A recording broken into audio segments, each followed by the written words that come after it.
Boker tov à tous. On dit Rigzu vel techetaou, imru vilvafren vel mishkevafren vedomusela. Ça veut dire tremblez et ne péchez point, ne faites pas d'avérote, rentrez en vous-même sur votre couche et gardez le silence. Alors ça veut dire que quand on se rend compte, en fait, c'est quoi les fautes? C'est qu'on s'est laissé tout simplement aller à son mauvais penchant, à son Yetzirara.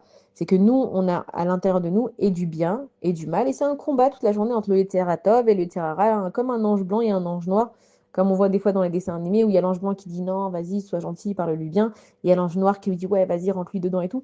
C'est un petit peu comme ça que ça se passe dans notre tête.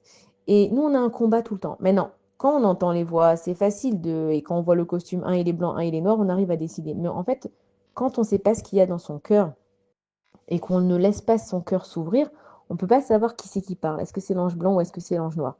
Et donc David Ameller, il dit trembler. Ça veut dire que, en fait, il faut avoir hyper peur de savoir qu'on n'est pas capable de discerner ce qui est bien et ce qui est mal. Et il nous dit rentrer en vous-même. Donc ça veut dire vraiment de parler avec son lèvre, de parler avec son cœur. Et on sait que la Torah, elle se sert avec le cœur. On sait que la Torah, elle commence par la lettre, par donc le mot Bereshit. La première lettre, c'est le Bet. Et elle se finit par le mot Israël, où la dernière lettre, c'est le Lamed. Ça forme le mot lèvre. C'est que toute la Torah, elle est dans ton cœur. Ça veut dire que quand tu étais dans le ventre de ta maman, tout le monde, on sait qu'il y a un malach à l'intérieur qui nous a appris toute la Torah qui nous est propre à nous-mêmes. C'est-à-dire que tu n'es pas obligé de tout savoir. Tu as ta Torah, tu as ton chélek à toi, ta partie à toi de Torah et elle est dans ton cœur. Mais pour justement connaître cette partie-là, il faut que tu ailles à ton cœur. Le cœur, c'est la vérité. Par exemple, tu vas dire, alors lui, je peux pas me le voir, je le déteste. Ton cœur, il dit quoi? J'ai envie de l'aimer.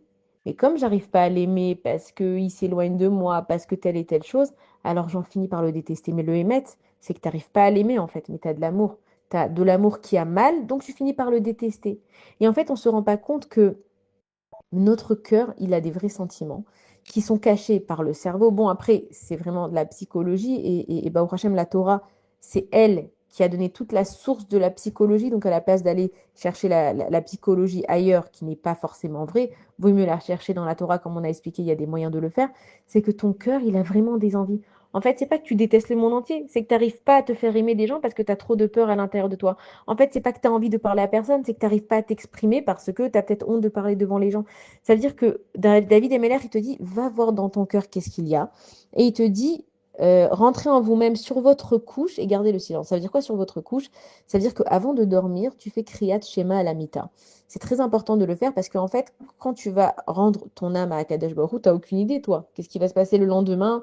Est-ce que Birlal, tu vas te réveiller le lendemain? Malheureusement, on a déjà entendu des histoires où les gens ne se sont pas réveillés.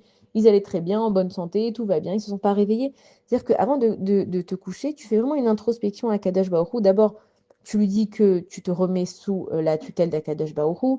Il y a un passage magnifique qui dit Ani Areni Mochel Vesoleach Lechol Mishi Isoti et que toi tu viens et tu pardonnes tout celui qui t'a fait du mal et tu demandes qu'à cause de toi, eh ben, on va pas juger cette personne parce que quand tu ouvres un dossier sur une personne, tu l'ouvres sur toi aussi. Ça veut dire que si la dernière chose que tu as faite avant de rendre ton âme à Kadosh Baruch Hu, c'est de se connecter à Hachem, c'est de pardonner ce qui s'est passé autour de toi. Maintenant, tu n'es pas obligé de pardonner tout le monde. Et si aujourd'hui, il y en a une qui t'a énervé de ouf, alors tu dis quand même ce verset, mais tu dis à Hachem, regarde, dans mon cœur encore, j'arrive pas à la pardonner, mais sache que j'aurais bien envie d'arriver à cette madriga. Hachem, il te demande pas d'arriver, il te demande d'essayer d'avoir la volonté. On va peut-être pas tous arriver à être des grands tzadikim dans ce monde, mais au moins on a eu la volonté. Et Hachem, ou Bochen Kelayot Valev, à Kadosh Baruch Hu, il sonde le cœur et les reins, et il sait exactement quelle est ton attention.